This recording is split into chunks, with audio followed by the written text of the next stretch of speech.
কবিতাৰ শিৰোনাম এদিন বৰ অহংকাৰী হ'ম মই। কবি পৰশজ্যোতি দাস, আবৃত্তিকাৰ মৌচুম দাস। এদিন বৰ অহংকাৰী হ'ম মই। তোমালোকে এতিয়া নিদিয়াবোৰ এদিন দিবলৈ হাবাথুৰি খাবা, অথবা দিবলৈ কৰিবা ভয়। এতিয়াতো নাই তেনে কোনো উপাদান। শূন্যতে হৈছে মোৰ দিন, শূন্যতে মোৰ ৰাতি হয়।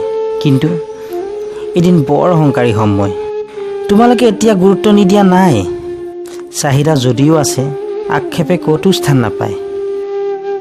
মোৰ মন আত্মা সকলোতে বিফলতাই দৌৰিছে। এদিন আহিব কিছু উপায়, তেতিয়া সফলতাৰো যেন আহৰি নাই।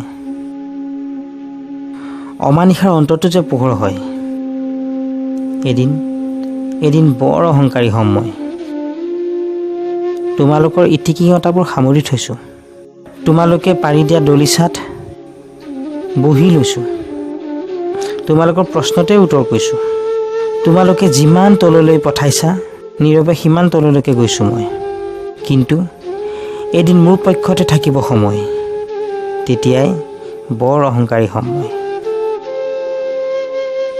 মই কিহৰ দুখীয়া, মোৰ হিয়াও নিভাজ আৰু সুকীয়া। আজি নিসংগতাই মোৰ লগৰী।